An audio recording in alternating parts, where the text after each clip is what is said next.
Hello and welcome दोस्तों, मेरा नाम है आमिर और आज मैं आपको सुनाने जा रहा हूँ एक ऐसी कहानी जिसको सुनने के बाद आपके रोंगटे खड़े हो जाएंगे। ये कहानी उन 4 दोस्तों की जिनका एक सपना था लद्दाख जाने का। वो वक्त आ ही गया जब उन्होंने सारी प्लानिंग करके फाइनली लद्दाख जाने की डेट डिसाइड करी और उस डेट पे उनको लद्दाख जाना था। ये बात है 2018 की, जब 4 दोस्त जो कि लखनऊ के रहने वाले थे, साजिद, वासित, नवीन और अमित, इन चारों ने प्लान किया कि हमें लद्दाख का टूर करना चाहिए क्योंकि ये बाइकर्स भी थे और अब जगहों को एक्सप्लोर करना इनको बहुत पसंद था, बहुत मज़ा आता था। तो इन्होंने लद्दाख जाने का डिसाइड किया क्योंकि एक ड्रीम होता है किसी भी बाइकर के लिए कि वो इंडिया में रहते हुए लद्दाख ना करे। तो एट द एंड वो डेट आ गई जब उनको लद्दाख के लिए निकलना था। वो सुबह के वक्त अपने घर से निकल गए लद्दाख के लिए। लद्दाख का सफ़र बहुत ही लंबा है, जैसा कि आप जानते हैं लखनऊ से कम 1400 किलोमीटर का ट्रिप होता है एक साइड से लद्दाख के लिए। तो पूरा दिन गाड़ी चलाने के बाद, अच्छा इनके पास अपनी अपनी बाइक्स थी, ये 4 बाइक से गए थे जिसमें एक स्कूटी थी, 3 बाइक्स थी और इस पे ये अपने सफ़र को स्टार्ट कर देते हैं। अब फाइनली ये निकल जाते हैं और पूरा दिन राइड करने के बाद ये चंडीगढ़ पहुंचते हैं रात में। जब रात में इनको चंडीगढ़ में कोई होटल नहीं मिलता है तो बहुत परेशानी होती है। एट द एंड कहीं ना कहीं फ़ोन मिला के और नेट पे चेक करके इनको होटल मिल जाता है, तो ये उस होटल में स्टे करते हैं। फिर एक दिन चंडीगढ़ ही रहते हैं। उसके नेक्स्ट डे जब वो अगले दिन उठते हैं, उसके नेक्स्ट डे वो फिर वहाँ से मनाली के लिए निकलते हैं क्योंकि मनाली एक ऐसा पॉइंट है, एक ऐसा मतलब सिटी है जहाँ हिमाचल के अंदर आपको रुकना पड़ेगा अगर आपको लेह लद्दाख जाना है, क्योंकि आपको परमिट चाहिए होता है। विदाउट परमिट वो आप लद्दाख का सफ़र नहीं कर सकते। अपनी अपनी बाइक्स के हिसाब से पर पर्सन हर इंसान के लिए परमिट लगता है। तो ठीक है, वो जाते हैं मनाली रुक जाते हैं। अब मनाली पहुंचने के बाद वहाँ पे काफ़ी ज़्यादा बारिश होती है जिसकी वजह से 3-4 दिन उनके बर्बाद भी होते हैं, लेकिन उसको भी वो काफ़ी इन्जॉय करते हैं क्योंकि दिमाग पे उनके जुनून चढ़ा होता है लद्दाख जाने का और बहुत ज़्यादा उनको मज़ा आता है, बहुत इन्जॉय करते हैं। हैप्पी जर्नी होती है एक तरीके से उनकी वो। अब होता क्या है, जब वो परमिट ले लेते हैं और जिस दिन उनको लद्दाख निकलना है वो अपनी सारी चीज़ों को अच्छे से पैक करते हैं सब कुछ, क्योंकि बारिश काफ़ी लगी होती है और वो एक्सपेक्टेड नहीं था कि इतनी बारिश हो, लेकिन कहीं लैंडस्लाइड भी हुई थी, बहुत दिक्कतें थीं, लेकिन फिर भी वो अपनी हिम्मत को ना हारते हुए आगे बढ़ते हैं। सबसे पहली दिक्कत आती है उनको रोहतांग पास पे। रोहतांग पास एक बहुत डेडली पास है, जैसा कि आप सब जानते होंगे। रोहतांग पास का एल्टीट्यूड भी काफ़ी ज़्यादा है और उस जगह पे जो रोड है उसकी कंडीशन बिल्कुल खस्ता हालत है। कोई भी अच्छे से वहाँ पे राइडिंग नहीं कर सकता, ना ड्राइविंग कर सकता है, सब गड्ढे ऊबड़ खाबड़।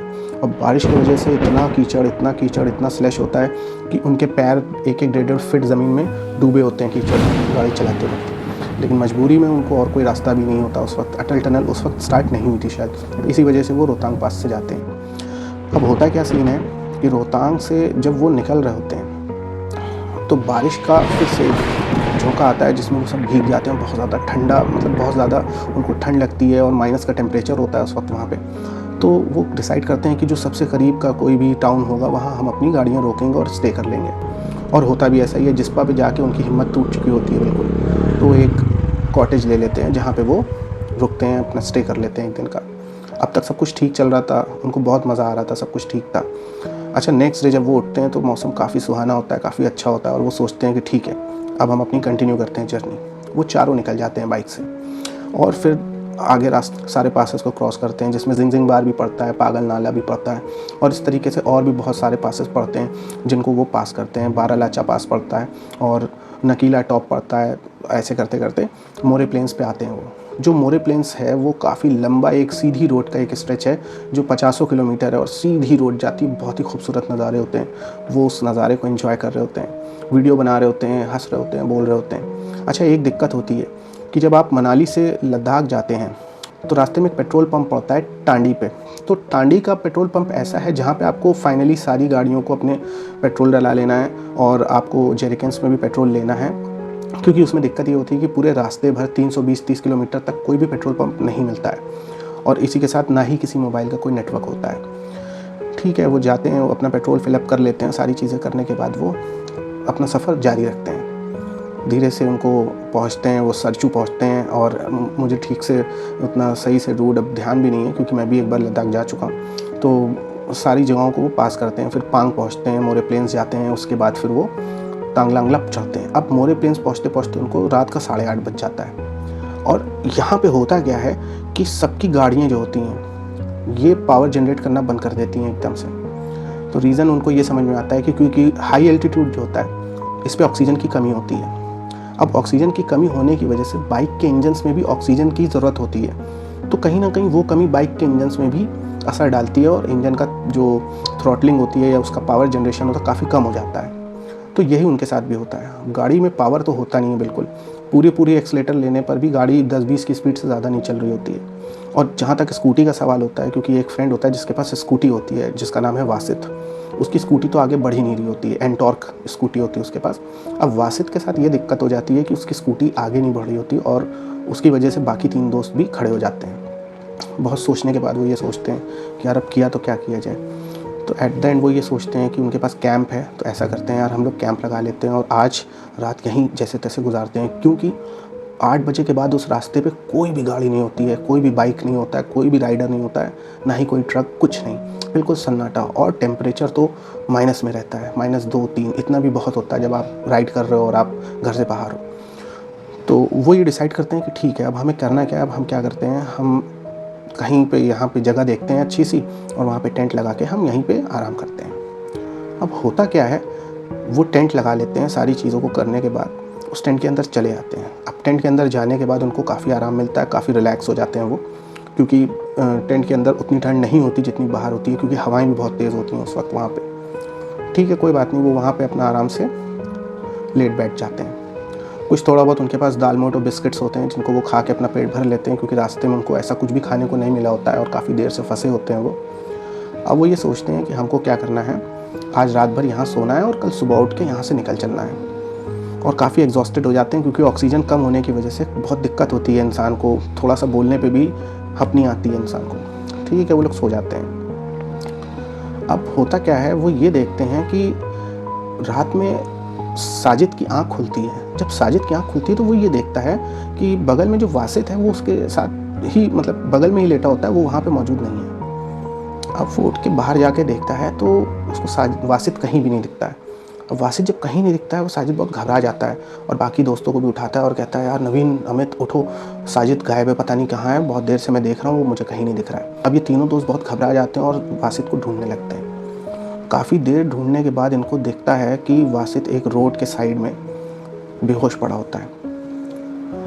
अब जब वासित बेहोश पड़ा होता है, ये देख के सारे दोस्त बहुत डर जाते हैं और जल्दी से उसको उठा के जैसे तैसे करके उसके कैंप तक लेके आते हैं। कैंप में लाने के बाद उसके ऊपर पानी डाला जाता है और उसको उसके हाथ पैर रगड़ते हैं, तब कहीं जाके वासित को होश आता है। वासित को होश आता है तो वासित से वो लोग पूछते हैं कि यार ये तुम बेहोश कैसे हो गए, बाहर गए और तुम टेंट में नहीं थे, हम लोग ने चेक किया तुम थे ही नहीं, तुम कहाँ क्या कर रहे थे। तो उसने बताया यार मुझे वॉशरूम आया, मैंने सोचा वॉशरूम करूँ, और वॉशरूम करने जब मैं बाहर निकला हूँ और मैं वॉशरूम कर रहा था तो उस वक्त मुझे पहाड़ों से जैसे लगा किसी के चलने की, पहाड़ों से कोई दौड़ते हुए नीचे उतर रहा है और मैं बहुत घबरा गया। मैंने जैसे ही पलट के देखा उतनी देर में किसी ने मुझे बहुत कस के धक्का दिया और जब मुझे धक्का दिया मैं जैसे ही ज़मीन पे गिरा और फिर उसके बाद मुझे कुछ भी नहीं याद है। ये सुन के सारे दोस्त बहुत डर जाते हैं और उससे पूछते हैं कहीं तुम हम लोग को डरा तो नहीं रहे हो, ऐसा तो नहीं है कि तुम मजाक कर रहे हो, कोई प्रैंक कर रहे हो, यार प्लीज़ ऐसी बातें मत करो। कहता नहीं भाई मैं डराऊंगा क्यों, मेरे साथ ये हुआ है, जो हुआ है मैंने एग्जैक्टली वही बताया है। और मतलब ये सोच के तो अब उनको रात भर नींद नहीं आती है, बहुत डर जाते हैं, सब बैठे रहते हैं। और कहीं ना कहीं कैंप जो होता है उनका बिल्कुल सुनसान रोड, एक रोड है, मतलब आप ऐसे समझिए कि चढ़ाई पे एक रोड है, रोड के बाद जो माउंटेन्स होते हैं उसी के पास वो थोड़ी सी जगह जहाँ पे कभी गाड़ी ओवरटेक करने की जगह होती है पहाड़ों पे अक्सर, उसी जगह पे वो कैंप अपना लगा के बैठे होते हैं। पूरी रात बहुत डरे होते हैं, काफ़ी तेज़ ठंड होती है और एक दूसरे से वो बस हाथ पकड़ के बैठे रहते हैं और डरते रहते हैं पूरी रात कि क्या होगा। और हर वक्त उनको ये फील होता है कि उनके कैंप के आसपास कोई चल रहा है, कोई पहाड़ पे चढ़ रहा है, कोई पहाड़ से कूद रहा है। यही आवाज़ें उनको, ये फीलिंग, ये एहसास उनको पूरी रात रहता है। बहुत ज़्यादा डरे होते हैं। फाइनली सुबह होती है। सुबह होते ही वो जल्दी उठते हैं, अपना सब पैकिंग करते हैं, क्योंकि सोए तो होते नहीं, बहुत थकान होती है उनके अंदर। और वो जल्दी अपनी बाइक्स को रेडी करते हैं। बाइक्स रेडी करने के बाद जो भी स्पीड होती है 5 की, 10 की, 20 की, उस स्पीड में ही वो वहाँ से निकलने की कोशिश करते हैं। और धीरे धीरे कई घंटों की मेहनत के बाद तांगलांगला पास के टॉप पे पहुँचते हैं। तांगलांगला टॉप का जो पास होता है वहाँ पे एक चाय की टपरी होती है, मतलब एक गुमटी होती है, एक दुकान होती है, जहाँ पे वो जाते हैं। वहाँ एक बहुत बूढ़े बुजुर्ग आदमी बैठे हो और पूछते हैं बेटा तुम लोग इस वक्त आ रहे हो, क्योंकि मोस्टली वो टाइम नहीं होता, मतलब 7-8 बजे कोई भी उस रोड पे होता नहीं है, क्योंकि जितने भी टूरिस्ट हैं या राइडर्स हैं वो अगर सरचू में भी स्टे लेते हैं या जिस्पा में स्टे लेते हैं या पांग में भी स्टे लेते हैं तो बहुत कम ही चांसेस हैं कि वो इतनी सुबह उस तांगलांगला पास तक पहुंच जाएं। तो इस वजह से वो जो बूढ़े बुजुर्ग होते हैं वो बहुत शॉक्ड हो जाते हैं कि तुम लोग इस वक्त, तो फिर उनको वो बताते हैं चारों दोस्त मिलके कि अरे चाचा हम लोग के साथ ऐसा हुआ, दादा हम लोग के साथ ऐसा हुआ, ये हुआ। फिर हम लोग वहाँ रुके और वहाँ पे हम रुकने के बाद हमको मतलब ऐसा ऐसा एहसास हुआ, हमारा ये फ्रेंड है ये बेहोश भी हो गया था। तो वो दादा जो होते हैं वो बहुत घबरा जाते हैं और कहते हैं कि बेटा ऊपर वाले ने तुमको बचा लिया, क्योंकि जहाँ पे तुम रुके थे वहाँ पे एक छलावा रहता है। वो छलावा जो छलता है लोगों को, वो लोगों को गलत रास्तों पे ले जाता है, एक्सीडेंट्स करवा देता है। बहुत से लोगों की वहाँ पे मृत्यु हो चुकी है उस रास्ते पे। और इस तरीके से बहुत सी घटनाएं हैं जो पास्ट में गुजर चुकी हैं, उनके बारे में वो दादा बताते हैं। अब वो ये सुन के उन दोस्तों को बहुत अजीब सा डर का एक एहसास होता है, बहुत घबरा जाते हैं कि यार ऊपर वाले ने बचा लिया आज, और बहुत अंदर से वो फील करते हैं कि यार आज कितने बड़े हादसे से और कितनी बड़ी मुसीबत से आज ऊपर वाले ने हमें बचाया है। खैर ये सारी चीज़ें करने के बाद वो चाय पीते हैं उसी दुकान से और फिर वहाँ से निकल जाते हैं अपनी बाइक्स को लेके निकलने के बाद उनको ज़्यादा से ज़्यादा 3 से 4 घंटा लगता है, 5 घंटा जो भी, तो उतने वक्त में वो अपना लेह लद्दाख पहुँच जाते हैं। अब लेह लद्दाख पहुँचने के बाद इतना ज़्यादा वो थके होते हैं और उनकी नींद भी पूरी नहीं हुई होती है, तो वो अपना रूम लेते हैं, वहाँ अपनी बाइक्स लगाते हैं और बस अपने रूम में जाके सोते हैं। सोने के बाद उनको कोई होश नहीं होता है वो कहाँ है क्या है, क्योंकि थकान इतनी है। रात में जब 2 बज रहा होता है तो अचानक से जैसे किसी के हंसने की आवाज़ आती है। अब जो हंसने की आवाज़ है ये साजिद को सुनाई देती है। साजिद की आँख खुलती है, साजिद देखता है अपने रूम में चारों साइड, क्योंकि वो चारों फ्रेंड एक ही रूम में रुके होते हैं, तो वो देखता है कि पूरे रूम में तो अंधेरा है और ये हंसने की आवाज़ कहाँ से आ रही है। सडनली वो जब अपने लेफ़्ट साइड देखता है तो बगल में वासिद बैठ के हंस रहा होता है। ये देख के साजिद बहुत डर जाता है और वासिद को पकड़ता है। वासिद को पकड़ के कहता है, वासिद क्या हुआ यार, तुम क्या हुआ? तो वासिद की आंखें जो होती हैं वो मैं आपको बता नहीं सकता हूँ, पूरी वाइट होती हैं। जो लेंस, ब्लैक लेंस होता है, ये गायब हो जाती है, बिल्कुल वाइट आंख करके वासिद उसकी तरफ ऐसे देखता है। ऐसे देखने के बाद ये देख के साजिद बहुत कस के चिल्लाता है और वो मतलब कूद के बिल्कुल अमित को और नवीन को उठाता है कि नवीन उठो, अमित उठो, ये क्या हो गया वासिद को, जल्दी से वो लोग हड़बड़ा के उठते हैं और फिर जल्दी से लाइट को ऑन कर देते हैं। जैसे ही वो लाइट ऑन करते हैं देखते हैं कि वासिद तो लेटा हुआ है और सो रहा है। ये देख के साजिद बहुत डर जाता है और कहता है यार मेरी बात का यकीन करो यार, ये अभी बैठ के हंस रहा था, इसकी आंखें पूरी वाइट थीं और याद है कल रात भी ये वहाँ पे बेहोश हो गया था जब हम लोग रुके थे तांगलांगला पास के पहले। मुझे लगता है वहीं से इसके साथ कोई ना कोई एंटिटी जुड़ गई है। तो अब ये सुन के, क्योंकि ये चीज़ ऐसी थी जो उन तीनों को पता थी, ऐसा कुछ भी नहीं था कि बाकी 2 दोस्त ये बोल देते कि नहीं तुम्हें लग रहा है, ऐसा नहीं, वो सब समझ रहे थे उस वक्त कि हाँ कुछ ना कुछ तो गड़बड़ है। ये सोच के अब उनका दिमाग काम नहीं करता है। वो ये सोचते हैं कि मतलब अपने घर से जब आप इतने दूर हो जाओ और फिर उसके बाद आपके साथ इस तरीके की हॉरर एक्टिविटीज़ हों तो आपका दिमाग नहीं काम करता है कि फिर ऐसे में करें तो क्या करें। तो वो डिसाइड करते हैं कि ठीक है हम किसी से हेल्प लेते हैं। अब वो जाते हैं जहाँ पे जो होटल उन्होंने लिया होता है वहाँ पे एक लड़का होता है, उसका नाम होता है इब्राहिम। तो इब्राहिम के पास वो जाते हैं और इब्राहिम से कहते हैं कि इब्राहिम यार ऐसा ऐसा हुआ, और हमारे दोस्त के साथ पूरी अपनी जो उनके साथ घटी होती है बात सब बताते हैं उसको। तो इब्राहिम कहता है कि हाँ ये मतलब इब्राहिम को भी ये बात पता होती है कि तांगलांगला पास से पहले जो रोड है वहाँ पे कुछ छलावा लगता है या इस तरीके से की मतलब ईविल एंटिटी है, ईविल स्पिरिट होती हैं जिससे लोगों को परेशानी हुई है, तो उसको ये पहले से पता होती है। तो इब्राहिम कहता है हमें जल्दी से जल्दी इनको पहाड़ी वाले बाबा के पास लेके जाना होगा। तो बाकी दोस्त पूछते हैं कि पहाड़ी वाले बाबा कौन है?